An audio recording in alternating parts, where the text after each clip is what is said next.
Hi, I'm Dana Opelman. This video is for my free sleep course for babies 7 to 12 months right here on YouTube. If you could use more guidance, then check out Sleep Sense Plus. The link is in the description below.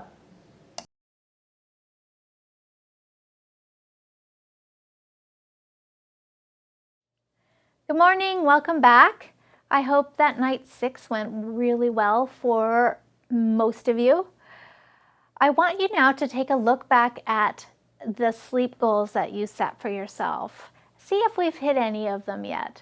I would suspect for at least some of you, you've had your victory night. You've had your miracle morning where you woke up and realized, oh my goodness, she did it. She slept through the night.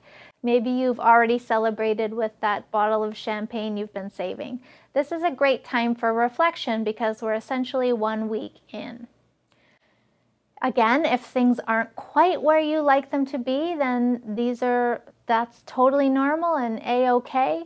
And we're just going to troubleshoot and look back at all the other videos and see, is it because of colic? Is it because of the reflux? And also, am I maybe getting my baby a little bit too drowsy, or is baby too sleepy on that feed? One thing that tends to show up right about now is a little bit of concern on the parents' part because they're seeing a few changes in their baby.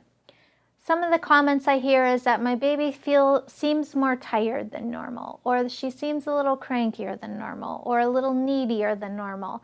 And this is concerning for a lot of parents, and I absolutely understand why. You certainly don't want to think that anything you've been doing this last week is changing your baby for the worst. Absolutely not. In fact, I would never even be in this business if I thought for 1 second that anything we were doing would cause a negative effect on our baby. What's happening though is that our body is getting used to a new way of sleeping. You have also probably felt a little more fatigued than you were.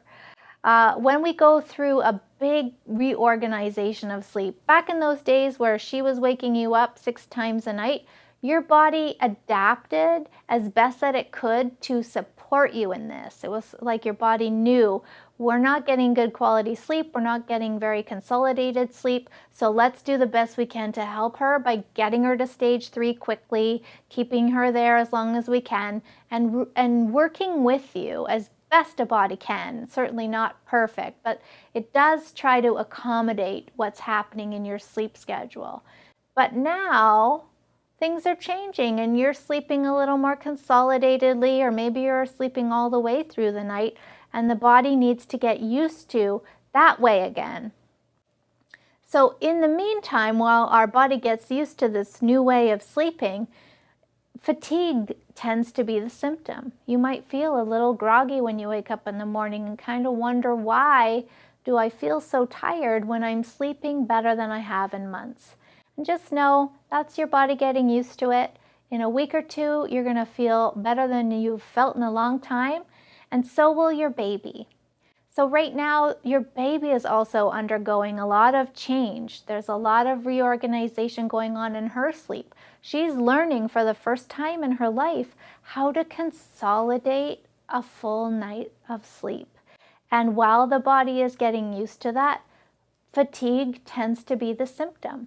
So she may seem tired, and tired can show up as grouchy, and it can show up as clingy or needy. And all of these things are perfectly normal and acceptable responses to the body changes that are going on. So I just suggest that you lay it on really thick, right? Just be loving, the loving parent I know you already are. Give her lots of attention while she's awake, lots of hugs and kisses. If she wants to be carried around, just go ahead and carry her around while she's awake, and know that this will pass.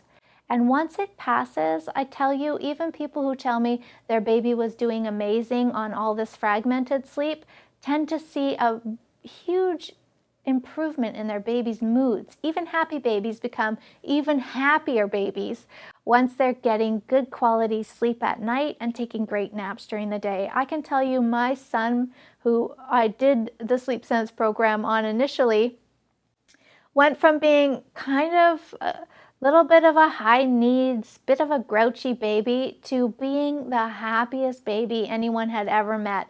Strangers would tell me how happy and what a good baby he was all the time, and how lucky I was, although I knew luck had nothing to do with it.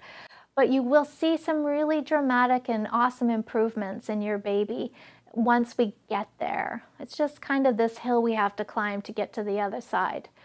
All right, so we are moving now into night 7 tonight. This is a transition night because we are going to move our chair to the door. It's in the middle of the room now. We're moving all the way to the door, and we're going to stay there. The door can be closed and you're on the inside of the door. We're going to stay in our chair. If that makes you nervous, then you are probably doing too much helping.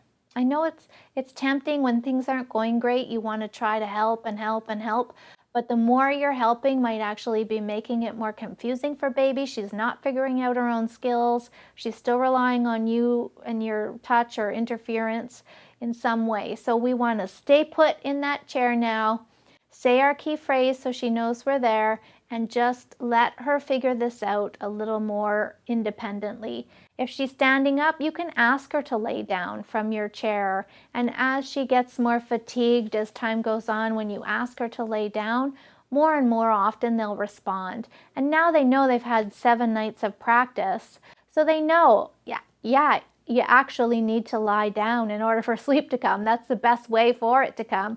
So she will start lying down and finding her favorite positions all on her own. All right, good luck tonight. See you tomorrow.